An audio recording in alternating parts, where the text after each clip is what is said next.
సదాశివసమారంభాం వ్యాసశంకరమధ్యమాం అస్మదాచార్యపర్యంతాం వందే గురుపరంపరాం.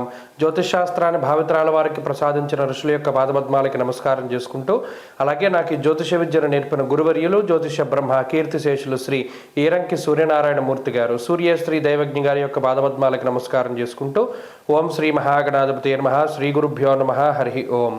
వీక్షకులందరికీ నమస్కారం. డిసెంబర్ నెల 29వ తారీఖు లగాయితూ జనవరి 4వ తారీఖు వరకు ఉండేటువంటి గ్రహగతుల ఆధారంగా ద్వాదశ రాశుల వారికి ఈ వారం ఏ విధమైనటువంటి శుభాశుభ ఫలితాలు కలగబోతూ ఉన్నాయో ఈ కార్యక్రమం ద్వారా తెలుసుకుందాం. అందులో భాగంగా ఈ వారం ఉండేటువంటి గ్రహస్థితిని కనుక గమనిస్తే, వృషభ రాశి యందు గురువు వక్రించి సంచారం చేస్తూ ఉన్నారు. అలాగే కర్కాటక రాశి యందు కుజుడు వక్రించి సంచారం చేస్తూ ఉన్నారు. కన్యా రాశి యందు ఎప్పుడూ వక్రగతిలో ఉండేటువంటి కేతు ఆయన సంచారం చేస్తూ ఉన్నారు. ధనురాశి యందు రవి బుధులు సంచారం చేస్తూ ఉన్నారు. అలాగే కుంభమందు శని శుక్రులు సంచరిస్తున్నారు. మీనరాశి యందు రాహు ఉన్నారు. అలాగే ఈ వారంలో చంద్రుడు వృశ్చిక రాశి మొదలుకొని ధనస్సు మకర కుంభాల్లో ఆయన తన యొక్క సంచారాన్ని చేయబోతూ ఉన్నారు. ఇటువంటి పరిస్థితుల్లో ద్వాదశ రాశులకు ఏ విధమైనటువంటి ఫలితాలు కలగబోతున్నా తెలుసుకుందాం. అందులో భాగంగా మొదటిది మేషరాశి. మీనరాశి వారికి ఈ వారం సాధారణమైనటువంటి గ్రహస్థితి ఉన్నది. నూతన ఆంగ్ల సంవత్సరం ప్రారంభమయ్యేటువంటి ఈ వారంలో ఈ రాశి వారికి కేవలం చంద్రుడి యొక్క బలం, అలాగే వక్రించిన గురువు తాలూకు ఫలితాలు ఈ రెండే అనుకూలంగా ఉన్నాయి. వ్యయస్థానమందు శని శుక్రులు ఉన్నారు. అయితే రవి యొక్క బలం కూడా ఈ రాశి వారికి ఉన్నది. అది కూడా ప్రధానంగా మనం దృష్టిలో పెట్టుకోవాలి. అయితే కుజుడు వక్రించినటువంటి స్థితి ఉన్నది.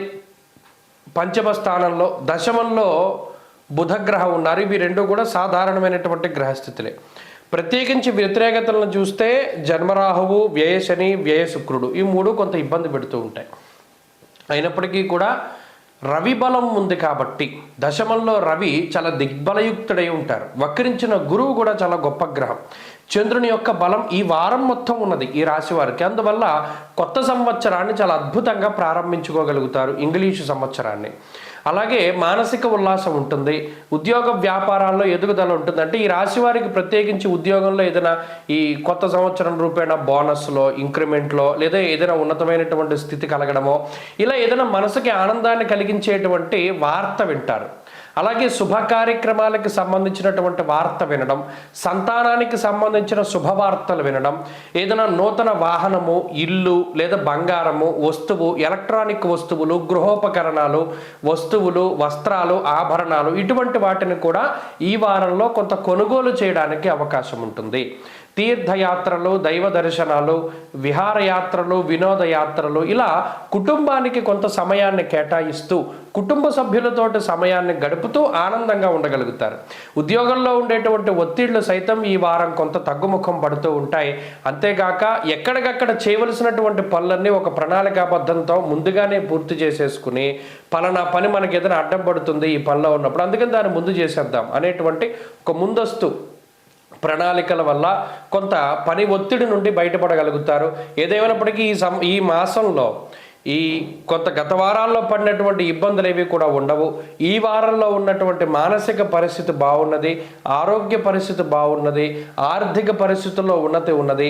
శుభవర్తమానాలు, శుభ కార్యక్రమాలు, బంధుమిత్రుల ఆగమనము, చిన్ననాటి మిత్రుల కలయిక లాంటి విషయాలు ఆనందంగా ఈ రాశి వారికి ఉంటాయి. అలాగే చక్కగా ఈ వారంలో తీసుకునేటువంటి నిర్ణయాలని ఒక ప్రణాళికాబద్ధంగా ముందుకు తీసుకెళ్ళగలుగుతారు.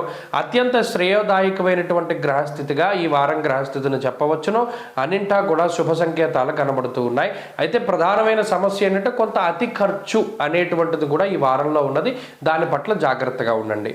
ఈ వారంలో కలిసి వచ్చేటువంటి రోజు సోమవారంగా చెప్పవచ్చును. అదృష్ట సంఖ్య 2, అదృష్ట వర్ణము లేత పసుపు రంగు.